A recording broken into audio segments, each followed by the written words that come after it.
Hello everyone, welcome to first empire podcast. और फिर से मैं कोशिश कर रहा हूँ अपने अंदर एनर्जी भरने की क्योंकि आज का ये हमारा आखिरी पॉडकास्ट होने वाला है, आखिरी वीडियो होने वाला है। आखिरी वीडियो होने वाला है इस सीरीज़ का, जिसमें हम अभी तक 9 टीम्स को, उनके स्क्वाड को कर चुके हैं, एनालाइज कर चुके हैं। और अब फाइनली हम आ गए हैं लास्ट टीम पे, last but not the least, Lucknow super giants. हराएंगे पर अदब से, जो कि उनकी टैगलाइन थी। कैसी रही है ये टीम पिछले कुछ? प्रॉमिस दिखाया है यार, ऐसा नहीं है कि नहीं दिखाया। 3 सीजन निकाल चुके हैं। मतलब इकाना बड़ा स्लगिश था, बड़ा काफ़ी हद तक ऑलमोस्ट चेपक जैसी फील देने वाला ग्राउंड है, उसको काफ़ी अच्छा यूज़ भी किया है। बट लास्ट सीजन एकदम से दिख रहा था कि चीज़ें ना एकदम से डिसमेंटल होनी शुरू। वो मैनेजमेंट वाला इशू ज़्यादा लग रहा था। नहीं यार, मैनेजमेंट वाली चीज़ भी नहीं थी कि मतलब started season really well on the promise of Mayank and but they been able to unleash 2 brilliant bowlers, Mohsin और मयंक। बट इतने इंजरी प्रोन है कि वो नेक्स्ट लेवल जंप उनका हम देख नहीं पाए। सीजन स्टार्ट बहुत प्यारा हुआ था, बट देन आई थिंक वो जो मयंक गए, वो गैप नहीं समहाउ फिल हो पाया। वो कॉन्फिडेंस भी हिला, फिर केएल के इश्यूज थे, हिज ओन फिटनेस फॉर्म, बड़ा कुछ किया है। 23 वाला सीजन केएल की फिटनेस में चला गया, 24 वाला सीजन केएल की फॉर्म में चला गया, क्योंकि वो कहीं ना सूत्रधार और कह लो कि वो जोड़ने वाली कड़ी थी उनकी बैटिंग के। उसके बिना उनकी बैटिंग बिल्कुल ही बिखर जाती है। ये तो है, क्योंकि अगर आप समद जैसे प्लेयर्स को, अच्छा समद तो इस बार पहली बार आया है, इससे पहले तो एसआरएच में थे, है ना। इनकी कौन से प्लेयर्स थे जो मेरे को बड़े लगते थे यार, इनको क्यों खिला रहे हैं? बदोनी थे, पर बदोनी ने पिछले साल से इस साल में तो ज़मीन आसमान का फ़र्क दिखा दिया। और जो बदोनी के स्टेक्स ऊपर गए हैं कि कैप्टन बन गए दिल्ली के भाई, अब तो जो उन्होंने दिल्ली प्रीमियर लीग से मारना शुरू किया, और plus as a bowler he has evolved a lot, good bowling option. Badoni is one player who has lit up the Indian cricket like anything in last 6 months or 7 months. तो चलिए sir, पहले तो इनकी प्लेइंग 11 की बात करते हैं। Openers में मजेदार ऑप्शन चीज होने वाली है। पंत और मार्श ओपन करते दिखेंगे। शायद माकरम को पुश कर दें, क्योंकि Markram still has some history of being an opener. खेलेंगे नहीं खेलेंगे अभी 100% ये भी श्योर नहीं है, बिकॉज देखो आपके जो फॉरेन प्लेयर्स हैं उसमें Pooran pretty much locks himself in. अब लोग पूरन को नहीं छोड़ सकते हैं किसी में एंगल से, आप मिलर को नहीं छोड़ सकते काफ़ी हद तक। और फिर आपके पास मार्श और माकरम, क्योंकि बॉलिंग में आपके पास बहुत ज़्यादा ऑप्शंस हैं नहीं है फॉरेन प्लेयर्स की। हैं तो मतलब शमार जोसेफ हैं, मतलब रिलेटिवली कम ऑप्शंस हैं। आप इंडियन टैलेंट पे ज़्यादा बैंक कर रहे हैं बॉलिंग के लिए, तो बैटिंग में आपके पास हैं ऑप्शंस। आप मान के चलिए आप माकरम और मार्श को खिलाएंगे ही, क्योंकि दोनों ऑलराउंडर्स हैं। मार्श का यार आईपीएल हमेशा ही बहुत ठंडा गया, किसी भी टीम के उन्होंने कुछ भी नहीं किया आज तक। He is like your Aaron Finch of IPL, जो मतलब टीमें बदलते रहे हैं पर कुछ नहीं बना उनका आज तक। तो मार्च पे लेके, और उनके अब तो फिटनेस पे भी इश्यूज हैं, और अब एज अ बॉलर भी उतने मतलब नहीं इफेक्टिव रहे ही नहीं है मतलब। तो अगर देखो पंत ओपन करते हैं, पंत ने कहा है क्लियरली कि आई वांट टू ओपन, और करना भी पड़ेगा, और कोई ओपनर है भी नहीं है। तो I have my doubts about Pant as an opener also, because he takes good 10-15 balls to settle down first, फिर वो पागलों की तरह मारना शुरू होते हैं। तो अब वो लग्जरी नहीं होएगी, because the standards of IPL are different. जब तक बॉलर सेटल नहीं हो रहा तो उनको डिसमैंडल करना जरूरी है। तो पंत के लिए वो एकदम नया रोल होगा, वो ऐसा कर पाएंगे नहीं कर पाएंगे, आई हैव माय क्वेश्चन। चलिए देखते हैं वो तो, पर प्लेइंग 11 की पहले हम बात करते हैं। Pant Markram open, one down Marsh suits better. I am not very sure will they go with that. Then Pooran, India मतलब वर्ल्ड के one of the best T20 players. Then Miller आपके पास, तो ये आपका प्रीटी मच टॉप 5 हो जाता है। Then Badoni can come in at number 6, because उनके 6 काफ़ी ऊपर गए हैं। उनको आप फ्लोटर भी खिला सकते हो, ऊपर भी भेज सकते हो, because he is now proven himself in the domestic circles. ये ओपनर की कैटेगरी में तो नहीं आता, मुश्किल है, बहुत ज़्यादा मुश्किल है। वन डाउन मैक्सिमम आप खिला सकते हो इनको, नो डाउट। फिर उसके बाद आपके पास इम्पैक्ट प्लेयर में समाद भी हो सकते हैं। आपके पास शाहबाज है, शाहबाज ने तो अभी स्मार्ट में पंजाब के अगेंस्ट 100 भी मारी है, plus he is a very good finisher, बहुत अच्छा उनके पास। पर एज अ फिनिशर इनको यूज तो अच्छा नहीं करा गया कभी। एसआरएच ने अच्छा किया पिछले सीजन में, 2-3 मैच उन्होंने अच्छे निकाले थे। एक तो केकेआर के अगेंस्ट ऑलमोस्ट जितवा भी दिया था। पुराने प्लेयर हैं। नहीं यार ऐसी बात नहीं है। आई थिंक लास्ट मैं थोड़ा सरप्राइज था कि केकेआर ने क्यों, केकेआर बोल गया, एसआरएच ने क्यों नहीं रिटेन किया, लिटिल सरप्राइज। प्लस स्मार्ट उनका बहुत अच्छा जा रहा है, और ही इज अ गुड, मतलब ऑलमोस्ट वो Krunal Pandya types, but with better batting, much better batting. तो वो चीज़ है। तो देन आपके पास फिर रवि बिश्नोई है, मोहसिन खान है, मयंक यादव तो इस टाइम आई थिंक अगर इंजर्ड नहीं होंगे तो डेफिनेटली खेलेंगे। और फिर आपके पास आवेश हैं, आपके पास आकाशदीप हैं, मतलब बहुत सारी ऑप्शंस हैं आपके पास अच्छी खासी। आपके पास फिर एम सिद्धार्थ हैं जिनको दिनेश कार्तिक बहुत हेविली रेट करते हैं, और तमिलनाडु के ये क्या है, स्पिनर है? स्पिनर जिन्होंने लास्ट आईपीएल में एज एन ओपनिंग बॉलर भी काम किया, तो बड़ी अच्छी ड्रिफ्टिंग आर्म बॉल उनकी आती है, तो मतलब वो एक अच्छे बॉलर हैं। देन आपके पास दिग्वेश हैं जो यूपी से खेलते हैं, ऑफ स्पिनर हैं। आकाश सिंह है, अंडर 19 के इंडिया के प्लेयर रह चुके हैं, मतलब डिसेंट पेस है उनके पास भी। शिमार Joseph hasn't proven himself that well in the international circuits, yes, but he has the talent. तो फिर आपके पास हिम्मत सिंह है जो कि फिर से एक बड़े you can say surprise package player हैं। वो उन्होंने भी काफ़ी अच्छे फिनिशिंग रोल्स किए हैं। जो आई थिंक प्रियांश ने जो अभी 100 मारी थी उसमें Himmat also played some very cracking knock 70 और उन्होंने कुछ 25-30-40 बॉल में मारे थे, और ऐसी इनिंग्स खेल चुके हैं, तो he also has that potential. I think तो ये भी ट्रम्प कार्ड हो सकता है। ट्रम्प कार्ड हो सकता है। इवन दिल्ली प्रीमियर लीग में ही डिड रियली वेल, तो ये भी एक अच्छे आपके पास वो इम्पैक्ट प्लेयर की तरह आ सकते हैं। एक हमें जो वीडियो बनानी है वो याद रखना, वो है trump cards for all the IPL teams. इन पे भी डिस्कस करते हैं अब। एक वीडियो तो हमें ये भी बनानी पड़ेगी बाद में कि इन 10 की 10 टीम्स का ओवरऑल स्टैकिंग कैसे होती है, कि जो रैंकिंग के अराउंड भी बनानी पड़ेगी, कि अभी हमारी जो रेटिंग्स आई हैं उनमें से हम कैसे रैंक करते हैं और क्या क्या चेंजेस और क्या क्या आ सकता है। तो वो भी एक डीप एनालिसिस वीडियो डाल देंगे बाद में। मतलब 1 घंटे का पॉडकास्ट पे बड़ा बढ़िया सा हो सकता है, no doubt about it. That will be important कि अब based on this analysis where do we see our teams now. मज़ेदार है। पर आप देखोगे ना, जीटी डीसी, अगर डीसी 8.4 है, जीटी 8.45 है, मतलब 0.05 मार्क्स से टीम ऊपर नीचे चल रही है। 8.25 अगर पीबी केस है तो आरसीबी 8.3 अगेन 0.05। बिल्कुल सही। तो और कहाँ कहाँ उनको काम करने की जरूरत पड़ेगी ताकि दे कैन इम्प्रूव, वो देखना पड़ेगा। वो तो दिख जाएगा, मज़ा आएगा। तो अच्छी लग रही है एलएसजी की, मतलब ऐसे दिख तो रहा है कि काफ़ी अच्छा बुफे लगाया प्लेयर्स का इन्होंने। स्टार्ट करते हैं हम रेटिंग्स पे। पावर प्ले बैटिंग में पंत, मार्श और Markram 6/10 for me. This is the only concern area. कोई प्रूवन रिकॉर्ड नहीं है। पंत ने पावर प्ले बैटिंग कभी नहीं वो मचा के दिखाई। मतलब वो सेटल हो जाते हैं, लंबा बहुत प्यारा खेलते हैं, बट पावर प्ले उन्होंने कभी ऐसा मचाया नहीं है। मार्करम का भी आईपीएल में ऐसा कोई धड़ाकेदार सीजन नहीं निकला है, और काफ़ी टाइम से तो अब ओपन भी नहीं कर रहे हैं। तो वहाँ मुझे लगता है if you really want to set the impact right, maybe इनको पूरन को फिर पुश करना पड़ेगा ऊपर, not as an opener, one down, कि ताकि वो मतलब मैक्सिमम यूज कर पाए पावर प्ले का। मार्श भी 1 डाउन प्लेयर है, या मार्श ओपन कर सकते हैं। मैं वही कह रहा हूँ, मेरे को नहीं दिख रहा इस टीम में कि मार्श, मार्करम और पूरन तीनों खेलेंगे। दैट लुक, और मिलर, ये मतलब मिलर, और मैं अगर टीम में हूं तो मैं मिलर पूरन को पक्का से लॉक इन करूंगा। मार्श और मिलर में से किसी एक को, मार्श और मार्करम में से किसी एक को पुश करूंगा। और अगर जैसे एलएस जो लखनऊ का स्टेडियम है उस हिसाब से मैं मार्करम रखना चाहूँगा, क्योंकि स्पिनर है, अच्छी बॉलिंग तो कर जाते हैं। मैं वही कह रहा हूँ, ऑब्वियसली मार्श को मे बी 1-2 मैचेस मिले या बहुत लंबा रन नहीं मिलेगा, क्योंकि मार्श ने कुछ ज़्यादा करके दिखाया नहीं है अभी तक आईपीएल में। मार्करम ने भी करा तो नहीं है, पॉइंट तो ये भी है, पर मार्करम आपको फिर भी बॉलिंग ऑप्शन दे देते हैं। प्लस कैप्टन मटेरियल है, कैप्टन मटेरियल भी है, ही हैज वन लीग्स, वो टैलेंट लेके आते हैं, वो तो ऐसे 20 में जीत के दिखाया हुआ है। तो पावर प्ले बैटिंग में क्या कहना चाहोगे फिर आप? 6 बिकॉज अभी कुछ पता नहीं है कि वो अगर पूरन ऊपर पुश होते हैं, दिस कैन चेंज ड्रास्टिकली। एक चीज जो बहुत ज्यादा हैरान कर देने वाली बात है कि इन्होंने एक भी ओपनर नहीं करा, इन्होंने ओपनर ही नहीं करा। डेजिग्नेटेड ओपनर कोई भी नहीं है इनके पास। ओ भाई, क्या मस्ती चल रही है। ये बहुत बड़ा ब्लंडर तो नहीं कर दिया। बिल्कुल सही। चलिए देखते हैं ब्लंडर होगा कि नहीं। पर मिडल ओवर्स में पूरन मिलर 10 है ना, ये तो सोचना भी नहीं है। उसके बाद फिनिशर्स में मिलर, बडोनी, समाद, फिर आपके पास शहबाज भी हैं। आपके पास डेप्थ है बैटिंग में डिसेंट। उसके बाद आपके पास ये हिम्मत आ सकते हैं एज अ इम्पैक्ट प्लेयर, तो गुड 9/10 फॉर मी। क्योंकि Badoni can be our trump card, can take this picture to 10 also. अभी तक आईपीएल में वैसा नहीं करके दिखाया उन्होंने, बट उनका उसके बाद का फॉर्म तो नेक्स्ट लेवल चल रहा है।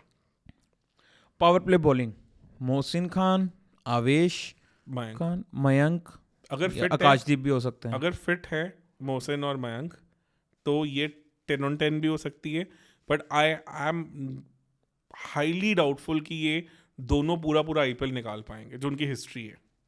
तो 9 या 8? 8 because just the uncertainty because of the fitness, क्योंकि हमने यहाँ पे कहीं ना कहीं आरआर के भी पॉइंट्स काटे थे। मिडल ओवर्स बॉलिंग अभी तक दोनों ने पूरा सीजन दिया नहीं है कभी भी। Middle overs bowling Bishnoi, Shahbaz Ahmed और मयंक। मयंक यादव। और इसके अलावा अगर ऑलराउंडर्स में देखें बॉलिंग करने वाले तो शायद माकरम आ सकते हैं आपके पास। समाद भी बॉलिंग नहीं करते नहीं, ना, अब नहीं करते, छोड़ चुके हैं। बैटिंग कब छोड़ेंगे ये? तो मिडिल ओवर्स में भी आपके पास Ravi Bishnoi is a gun bowler, no doubt about it. India के लिए भी ऑलमोस्ट ऑन द फ्रिंजेस रहे हैं। शाहबाज, कृणाल पांड्या मोल्ड हैं, कंटेनिंग बॉलर हैं। मयंक अगर फिट है तो this can again be good 9 और 10 ऑल्सो। पर अभी आप 8, अभी 8.5। 8.5। Death bowling Avesh, Mohsin, Mayank. Death में हमने अभी तक मयंक को देखा नहीं है, और मोहसिन भी पिट जाते हैं डेथ में क्योंकि उनकी पेस अब पहले 145 वाली नहीं रही है। तो आप एक और तो आवेश इतने बढ़िया डेजिग्नेटेड डेथ बॉलर नहीं है, बहुत वीक लग रहा है। बहुत वीक लग रहा है। तो मुझे ये 7 on 10 में भी होगा। आप 6 क्यों नहीं देना 6 चाहोगे? भी कह सकते हैं बिकॉज मयंक की फिटनेस को लेकर अभी भी मुझे डाउट्स है, और इनके पास बैकअप तो है ही नहीं है कोई।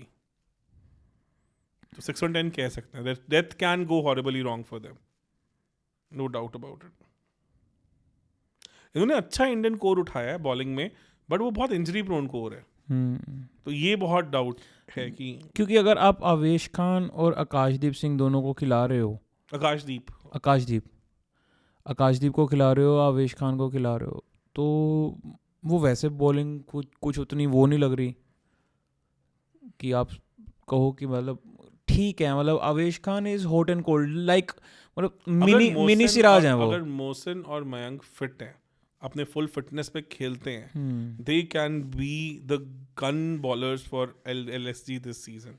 दोनों अगर अपने फुल पीक फिटनेस पे खेलते हैं, बिकॉज और सारा आईपीएल खेलते हैं। मोहसिन 23 आईपीएल तो हार्डली 2-3 मैचेस खेले, 24 also he was not at peak fitness. तो वो बहुत बड़ा क्वेश्चन मार्क है कि वो, और मैं अभी समाट में देख रहा था तो अभी अपने फुल पेस बॉल तो नहीं कर पा रहे हैं। तो वो मतलब उतनी स्पीड तो नहीं दिख रही थी उनकी। Injury form backups, I don't think so, क्योंकि ऑलरेडी इनका पेस अटैक में है इनके पास ऑप्शन, बट अगर मोहसिन मयंक चले जाते हैं तो they will be all over the place. और बैटिंग में तो कोई खास ओपनर ही नहीं है, तो इंजरी को बचाने के लिए ज़्यादा कुछ दिख नहीं रहा है। तो 6 on 10 for me, because bankable आपके प्लेयर्स। पास एक एम सिद्धार्थ हैं जो कि स्पिनर हैं अगेन, बट स्पिनर मेरे को लग नहीं रहा था इतना बड़ा कंसर्न है इनके लिए। रवि बिश्नोई और शहबाज सही हैं। पेस में ऐसा है कि do you have replacements for the quality of Mohsin and Mayank? Answer is big no, because IPL के प्रूवन बॉलर्स नहीं है कोई। तो 6 on 10, बिकॉज बैटिंग में भी अगर आपका ये कोर हिलता है तो हु इज नेक्स्ट? कोई आपने बड़ा प्लेयर बेंच पे नहीं बिठाया उस हिसाब से। 2-3 और बड़े प्लेयर भरने की कोशिश कर सकते थे, बट आई थिंक स्टिल वही बात हो जाती है कि once you have shelled out so much for your couple of players, तो फिर वो स्कोप खत्म हो जाता है काफ़ी हद तक। कोर लीडरशिप ग्रुप इवॉल्विंग है, कोई अभी तक भी कोई ऐसा नहीं जिसने आईपीएल जीता है, और मैनेजमेंट तो वी ऑल नो कि is all over the place. तो 6 on 10 फॉर मी। ये तो घबरा रहा हूँ मैं तो टोटल लगाने के लिए। ये मेरे को पता नहीं क्यों वाइब दे रहा है कि ये राजस्थान से नीचे जाएगी। Home ground advantage is good, 8 है, बिकॉज 10 नहीं कहूँगा, बिकॉज अगेन ऐसा नहीं है कि उन्होंने बिल्कुल मचा रखी है। ये खुद भी फंसे अपनी जाल में बिल्कुल सही, बहुत बार फंसे। स्लगिश से विकेट पे खुद की बैटिंग ही डिसमेंटल हो जाती है। तो कितने देना चाहोगे इस पे? 8 इम्पैक्ट प्लेयर ऑप्शंस अच्छी हैं, 9 है, क्योंकि उसमें इनके पास बॉलर्स भी हैं, बैटर्स भी हैं, हिटर्स भी हैं, सब हैं। एम सिद्धार्थ जैसा बॉलर है इनके पास, हिम्मत सिंह जैसा बैट्समैन है, समाद आ सकते हैं, इनके पास हैं डिसेंट ऑप्शंस। क्या देना चाहोगे? 9 कह सकते हैं कि इम्पैक्ट के लिए प्लेयर्स हैं इनके पास फिर भी। कितने? 9? यस। ये मेरे को ही लग रहा है कम है, या सच में इतना कम बना है? सर ऐसा तो नहीं है ना कि कहीं लास्ट टीम में तो भाई जल्दी जल्दी घर जाना उस चक्कर में अपनी रेटिंग कम दे दी टोटल कितना है? देख के तो डरावनी लग रही है। क्योंकि यार एलएसजी का ना वही रहा है कि पंत को लेके रोल क्लैरिटी क्या होएगी, बड़ा प्लेयर तो ले आए वो, मतलब but whether he is a designated opener और नॉट फॉर यू, ठीक है ना। पूरन नो डाउट सिंगल हैंडेडली अपने मैचेस जितवाते रहे हैं, but to much of pressure on a player like him. उनको भी थोड़ा फ्रीनेस चाहिए अपने round, but at the same time they have Mayank Yadav, they have Mohsin, they have Bishnoi, they have Badoni, जो कुछ भी मचा सकते हैं अगर वो अपनी फुल उस थ्रॉटल पे खेलते हैं तो। ये टोटल आया है, एवरेज जो है वो है 7.65। I think pretty much, because there are question marks. Lowest ये आप आरआर से नीचे चली गई यार मैं वही कह रहा हूँ ना, जो इंजरी प्रोन बॉलर्स और आपके वो आ जाते हैं और वही अब कोर है। और ये आरआर और इनकी कहानी ऑलमोस्ट सिमिलर है कि इन्होंने कुछ प्लेयर से बहुत ज़्यादा पैसा लगाया है, अब वो इनको डिलीवर करके दे पाते हैं नहीं कर पाते हैं, उस पर बहुत सारे क्वेश्चन मार्क्स हैं। तो अगर फिट रहते हैं, अपना बेस्ट देते हैं, तो this can be good 8.59 also, पर whether they have the players to go that long and win IPLs for them, उसमें इनके पास पूरन है, पंत है, but Pant as an opener वैसा कर पाते नहीं कर पाते, we all have to see that. हमारे पास सैम्पल साइज नहीं है, इंडिया के लिए उन्होंने जब भी ओपन किया है कुछ खास नहीं कर पाए हैं। अब ये समझो ना कि अगर ये और कुछ ना करते, अगर इनकी पावर प्ले बैटिंग भी अगर एवरेज अगर आप देखोगे स्टैंडर्ड 9 है, अगर एक पावर प्ले एवरेज निकालोगे ना आप, तो टीम्स का 9 ही है। अगर ये और ये है 6 पे, ये पावर प्ले बैटिंग में सबसे लोएस्ट यही है। तो यार बताओ, माकरम की हिस्ट्री नहीं है, मार्श की हिस्ट्री नहीं है, पंत ने कभी नहीं किया, तो आप किस पे मांग करोगे कि ये मक्का पक्का मुझे करके देगा? आपको कहीं ना कहीं पूरन को ऊपर पुश करना पड़ेगा, पर देन ना फिर अपना मिडिल ऑर्डर थोड़ा सा एक्सपोज कर देते हैं। तो Pooran again has to be that player जिनके अराउंड आपकी सारी टीम घूम रही है।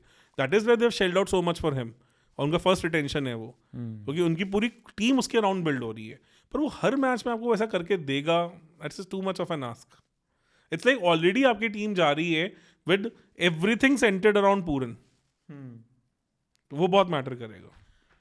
हो मजा आ गया ये सीरीज करके यार, ये तो मजा ही आ गया, मतलब क्या ही है भाई, दिमाग खराब हो गया मेरा तो। और क्लियरली दिखता है कितना एफर्ट और मतलब जाता है in exactly in pushing all these things. मतलब मेरे को लग रहा है शायद ये, आपको क्या लगता है कि मतलब क्या फॉर्मेट क्या मतलब कोई अगर जैसे मैनेजमेंट है किसी भी टीम की, वो कैसे प्लान करती होगी स्क्वाड्स बनाते हुए? मतलब पर्सनल बायसेस भी होते हैं, plus no doubt about it, you want to actually have an all round thing. आपको सिर्फ IPL नहीं जीतना, आपको अपनी ब्रांड इमेज भी बनानी है। तो पंत एक ऐसे प्लेयर हैं जो फिर अट्रैक्ट लॉट ऑफ डिस्कशन, उनकी good bad performance can split the internet like anything. तो ट्विटर पे ट्रेंडिंग मटेरियल बंदे हैं, पूरन वैसे बंदे हैं, मयंक यादव वैसा प्लेयर है, Badoni has shown glimpses of that. तो आप एक नई IPL टीम हो, तो आपको लगता है कि चलो नहीं भी जीत रहे, at least we should go the RCB way. आप ये कह सकते हो कि बिजनेस पर्सपेक्टिव से this is a good team, जो एटलीस्ट आपको वो डिस्कशन पॉइंट बना के तो दे सकती है। एंड इन्वेस्टमेंट्स भी हैं कुछ प्लेयर्स में, कोई Mayank Yadav if fit can be a good long term prospect, Mohsin also like that. तो बदोनी वैसे प्लेयर हैं जिनके होम ग्रोन प्लेयर हैं, जिनको इन्होंने प्लेटफॉर्म दिया, उठाया है। तो ऐसा नहीं है, थोड़ा स्टोइनिस के लिए नहीं गए वो मुझे समझ नहीं आया, बस Stoinis lends them that stability जो मार्श शायद ना दे पाए। बट वो कुछ चीज़ें हैं, कुछ गैप्स हैं जो इनको लगता है कि नहीं भरे इन्होंने। जो गैप्स हैं वो डॉक्टर संजीव गोयनका ही बता सकते हैं कि क्यों फिल। देखो, अगर there bowling unit is fit and firing, they will be the team to watch out for, because they have that X factor in their bowling. But अब देखो ना, मयंक ने इंडिया के लिए क्या खेला, 3 मैचेस इंजर्ड हो गए, साउथ अफ्रीका टूर पे नहीं गए, स्मार्ट में उनको नहीं देख रहा हूँ खेलते हुए, ठीक है ना। फिर Mohsin has been like that. तो आपके 2 गन बॉलर्स जिन पे आपकी पूरी कोर टिकी हुई है, उनका भरोसा ही नहीं है कि वो IPL कितना खेल पाएंगे। वो ये सेम कहानी, सेम मार्क्स आप समझ लो RR का है। तो RR आपको पता कहाँ पे बीट कर गई? सिर्फ पावर प्ले बैटिंग में। अदरवाइज जायसवाल है ना, जायसवाल और वो है सैमसन है, अदरवाइज उन क्योंकि वहाँ पे वो 10 है कोर लीडरशिप भी बेटर है इनकी, और को लीडरशिप भी है better, आरआर की बेटर है तो अदरवाइज कहानी ऑलमोस्ट सेम है almost। इनकी। और अपना टॉप 10 क्या बना है? टॉप 10 मैं बता देता हूँ। पहले मुंबई नंबर 1 पे है MI मुंबई, दिख रहा है 6 टाइटल की तरफ, अगर सबको सही करते हैं उछालते नहीं है तो। नंबर 1 पे मुंबई है। उसके बाद फिर नंबर 2 पे दिख रही है जीटी। जीटी यस, जीटी ने भी काफी बेसिस कवर किए हैं इस बार। जीटी दिख रही है नंबर 2 पे। नंबर 3 पे दिख रहे हैं, सरप्राइज सरप्राइज, डीसी। डीसी ने भी अपना कोर बेटर किया है, नो डाउट अबाउट इट। फिर उसके बाद आपको दिखेंगे एसआरएच एसआरएच तो इजीली टॉप 4 है ही है, नंबर 4 पे। और एसआरएच में अभी वही पोटेंशियल है कि वो एमआई लेवल पे भी जा सकते हैं, उन्होंने अपना कोर ऑलमोस्ट एमआई जैसा रिटेन किया है। ठीक है, फिर उसके बाद टाई है नंबर 5 और नंबर 6 पे, सेम स्कोर है आरसीबी का और केकेआर का। केकेआर का पर मैं केकेआर को ऊपर रख दूंगा क्योंकि केकेआर के पास टाइटल्स हैं। तो 5th पे केकेआर, 6th पे आप कह सकते हो आरसीबी। फिर उसके बाद 7th पे हैं पंजाब के शेर, 7 पे, बट वो बहुत क्लोज मार्जिन 7 पे, बहुत ज्यादा क्लोज। और ऐसा है कि कुछ चीजें उनके बारे में भी प्रूवन नहीं है, तो ये भी इजीली टॉप 4 कंटेंडर तो बन सकते हैं, मतलब प्रीटी मच देयर है। ठीक है, और उसके बाद फिर नंबर 8 पे है सीएसके, जो कि मतलब अजीब लग रहा है ऐसे बोलते हुए कि सीएसके नंबर 8 पे है, तो क्योंकि हमें पता है कि उठ जाएगी, क्योंकि ये कुछ भी कर देते हैं। कुछ भी कर सकते हैं, मतलब वही। अब ये देखो ना कि एमआई प्रीटी मच लॉक लग रही है, उसके बाद नंबर 2 से लेकर नंबर 8 तक टीम्स में कोई खास सेपरेशन नहीं है। नहीं है, 2 टीम्स जिन्हें एक्सेप्शनली अपने प्लेयर्स की फिटनेस पे, फॉर्म पे, सब पे काम करना पड़ेगा, वो फिर आरआर नंबर और 9 पे आरआर और एलएसजी हो जाते हैं, और नंबर 10 पे एलएसजी। एलएसजी हो जाते हैं। ये 2 टीम्स हैं जिनको बहुत ऊपर उठ के आना पड़ेगा। There are glaring gaps in their teams right now because of the fitness issues of the core bowling attack, वो रहा है, और कुछ और भी इश्यूज रहे हैं। मतलब मिडिल ऑर्डर गायब है जहाँ पे आरआर का, वहाँ कहीं ना कहीं टॉप ऑर्डर गायब है एलएसजी का, और बाकी टीम्स में there is hardly any difference. मतलब मुझे लगता है कि एमआई क्लियर गन आ गया बिकॉज उनका कोर बहुत स्ट्रांग है, इंडियन कोर है वो ऑलमोस्ट सारा। और एमआई हमेशा ही हर आईपीएल में ही एज अ फेवरेट्स ही एंटर होते हैं। बस पिछले वाले में आप ये समझ लो थोड़ा लीडरशिप का इशू हो गया नहीं, था, उससे पिछले वाले में तो गैप्स थे, बुमराह जब नहीं थे तो तब तो गैप बुमराह बोल्ड जाने के बाद तो चीज़ें बहुत हिली हैं। 2020 के बाद तो चीज़ें फ़र्क आई हैं, नो डाउट अबाउट इट। फिर से काम किया है, इस बार स्ट्रांग आई है। तो 2 से लेके 8 तक there is nothing to basically separate them easily. I think IPL आते आते मार्च तक फिटनेस को देखेंगे तो ये चीज़ें ऊपर नीचे हो सकता है ऑर्डर। कुछ प्लेयर शायद बाहर आ रहे होंगे, कुछ प्लेयर्स हमें कुछ चैंपियंस ट्रॉफी और ऑल में कुछ एक्स्ट्रा करके दिखा रहे होंगे, तो ये पलट सकता है। 2 टीम जो बहुत नीचे लगी हुई हैं उनको उठना पड़ेगा, वो आरआर और कहीं ना कहीं एलएसजी हैं, because they are banking on players जिनकी फिटनेस को लेके क्वेश्चन मार्क्स है। चलिए देखते हैं क्या करते हैं ये। यस एग्जैक्टली, पर अच्छा इंटरेस्टिंग आईपीएल है बिकॉज टीमों में जान है। कोई टीम ऐसी नहीं लग रही यार कि ये तो बिल्कुल ही खत्म है, इसका कुछ हो ही नहीं सकता ना। मतलब इतने भी बुरी नहीं है आरआर और एलएसजी भी, अगर आप देखोगे ना बहुत बुरी नहीं है।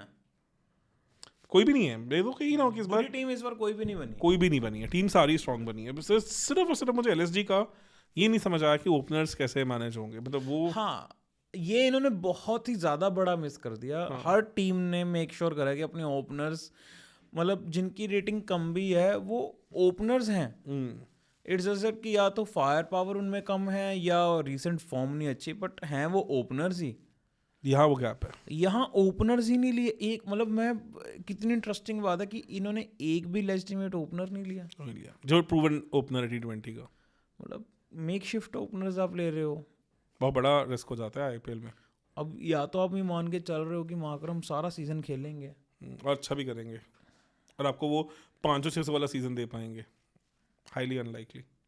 मुझे 300-350 वाले लगते हैं वो। बिल्कुल सही, वही है, लेट्स सी क्या होता है। चलिए, तो बहुत ही मज़ा आया। अगर आपको भी लगता है कि हमारी रेटिंग्स में कुछ ऊपर नीचे है या हमारा टेबल जो अब बन गया फाइनली पूरा, वो आपको सही लग रहा है कि नहीं लग रहा है, तो प्लीज़ हमें बताना कैसा लग रहा है कैसे नहीं लग रहा। और किस्मत है देखो सर, कि जो टीम हमने लास्ट में करी it came out to be least in our analysis as well. Yes, तभी वो पीछे पुश होती रही ना ऐसा होता है. यार. वो लेगेसी टीम तो नहीं बना पाई अभी तक एलएसजी. पोटेंशियल रखती है, they been able to unlock some very good Indian talent, but can they be the next gen players और नॉट, वो बहुत मैटर करेगा. देखो एमआई ने भी ऐसे प्लान टनल्स आइडेंटिफाई किए, इन्होंने भी किए हैं, अब देखते हैं. कोइंसिडेंटली वो टैलेंट दिल्ली से ही आ रहा है. चलिए इसी पे ही हम ये अपनी सीरीज़ ख़त्म करते हैं. एनर्जी भी ख़त्म हो चुकी है, जान बची नहीं है. तो अपने व्यूवर्स को हम थैंक यू बोलना चाहेंगे जो यहाँ तक पहुँच गए हैं. थैंक यू सो मच, आपने हमारी 10 वीडियो बर्दाश्त करी. और अगर आपकी किसी भी फेवरेट टीम का हमने एनालिसिस आपको लगता है गलत करा तो हमारी भूल चूक माफ़ करना. और तो मैं क्या ही कह सकता हूँ. कोई इंटेंशन नहीं है, किसी भी टीम को लेके बायस्ड नहीं है. मतलब मैं तो यार इंडियन टीम को लेके भी बायस्ड नहीं हूँ यार. मैं तो जब इंटरनेशनल मैच भी देखता हूँ तो भी मैं प्योर क्रिकेट. कल तो मेरा दिन बहुत ख़राब गया. कल इतना गंदा दिन गया है कि इंडिया, इतनी उम्मीदें थी पिंक टेस्ट में, पिंक बॉल टेस्ट में. मतलब ये पिंक टेस्ट तो नहीं कहूँगा, पिंक टेस्ट तो ऐसे सिडनी में होगा. मतलब ये पिंक बॉल टेस्ट, मतलब आई वाज शॉक्ड. इतना अपॉलिंग बैटिंग परफॉर्मेंस और उसके बाद इतना डिफेंसिव टैक्टिक्स इन. चलो छोड़ो, डिस्कस करने का मूड ही नहीं है अभी. चलिए फिर करेंगे, कोई बात नहीं, इसके लिए अलग पॉडकास्ट करेंगे अगर कुछ इंटरेस्टिंग हुआ तो. मैच कल अगर पंत और रेड्डी साहब कुछ मचा यार रहे को पता नहीं, ये पॉडकास्ट जलना लेट है तो फिर मत करो ना बात. कोई फायदा नहीं, काट देना. So thank you so much guys, thank you so much for joining us in this series and I really hope कि आपको ये मज़ा आया होगा. And thank you so much Deepak sir, बहुत ज़्यादा मज़ा आया आपने जो एनालिसिस करा. मुझे तो मज़ा आया, बाकी तो व्यूवर्स ही बताएंगे कि उनको अच्छा लगा कि नहीं लगा. और बस बाकी देखते हैं अभी आईपीएल में और क्या क्या नई चीज़ें होंगी. वी विल मेक श्योर कि हम उसको थोड़ा सा कवर करते रहें. Thank you.